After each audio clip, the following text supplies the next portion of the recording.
Hi, magandang araw po ulit sa inyong lahat mga kababayan at welcome po ulit dito sa Mr. Broker, ang ating channel. Kung saan man kayo naroroon, sana mabuti po kayong kalagayan. So ngayon pong araw na ito, tatalakayin po natin ito pong mga paano po natin malalaman, rather itong mga titulo na binebenta sa atin ay peke, Parang nyo ma-verify o parang natin ma-verify itong mga titulo kung peke o hindi. So dito po pag-uusapan natin yung mga steps na pwede nyo gawin para ma-verify nyo yung binebenta po sa inyong property o titulo ay hindi peke. So simulan po natin ito sa number 1. So check the registry of deeds.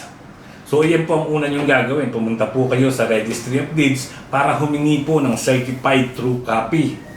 Ito po ay isang official government record ng titulo. Diyan po malalaman kung tunay po ba yung hawak ng seller na titulo.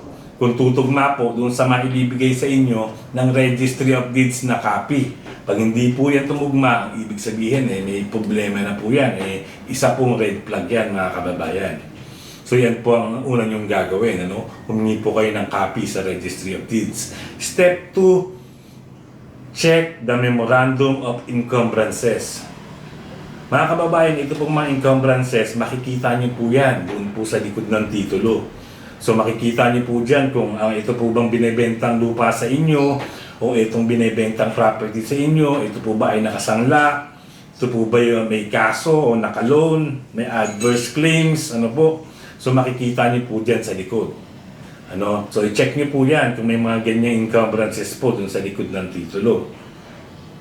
Step 3, kailangan nyo pong i-verify yung tunay na may-ari. Siguraduhin po ninyo ano po ba yung pangalan ng may-ari dun sa titulo. I-verify nyo po dun sa kanyang valid ID kung tumutugma po ba yung pirma po ng real owner. Kung may broker naman po, kailangan matulungan nila kayo na ma-verify kung sino yung tunay na may-ari nito. Kung nasa ibang bansa pa, kailangan may mga ID, may mga valid ID silang binigay doon sa broker o minsan nagbibigay pa yan ng pahintulot na ibenta yung property. May mga letter yan na may pirma ng abogado. Ganyan po ang mga nangyayari pag mga nasa ibang bansa. So yun, tingnan niyo po kung ito po ay tugma sa nagbebenta, yung pangalan po sa titulo, yung pangalan ng may-ari, yung may mga valid ID. So hindi lahat po na may hawak kasi ng titulo may karapatang magbenta. Paano ho kung ang pangalan doon sa titulo matagal na palang namatay?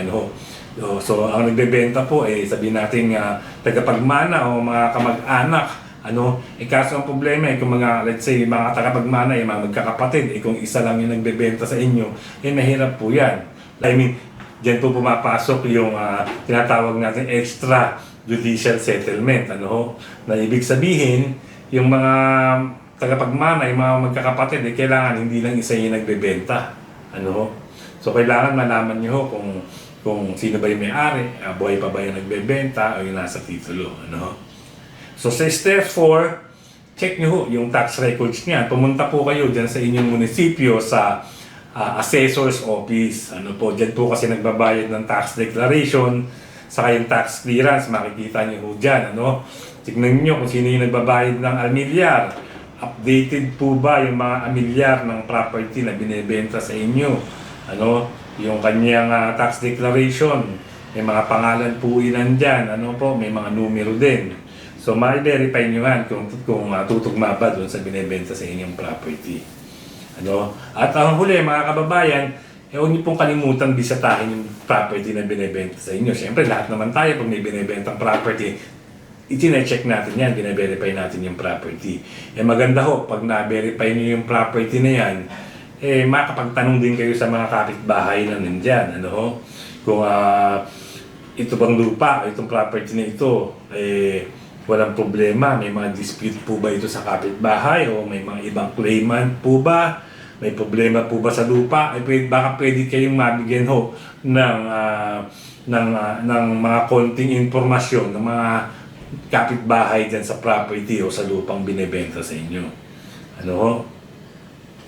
So yun lang po, bali ito pro tip advanced verification, check the e-title status. So maraming lumang mga paper titles ngayon na kino-convert na sa e-titles ng LRA, So mas secure po ito laban sa mga forgery.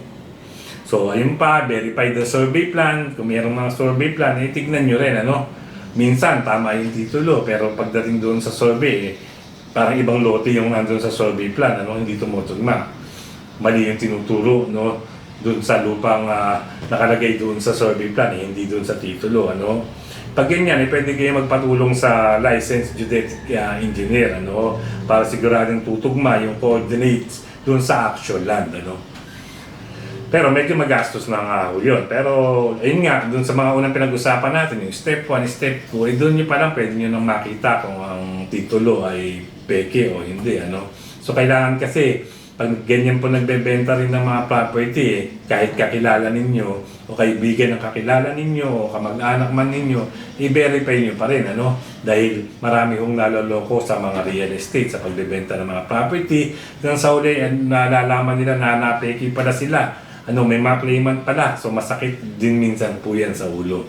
So para iwas sakit ng ulo mga kababayan, dapat alam niyo po ang mga prosesong ito para ma-verify nyo yung property na bibili ninyo o binebenta po sa inyo.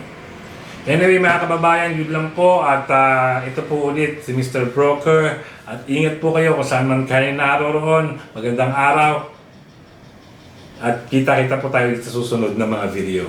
Salamat po.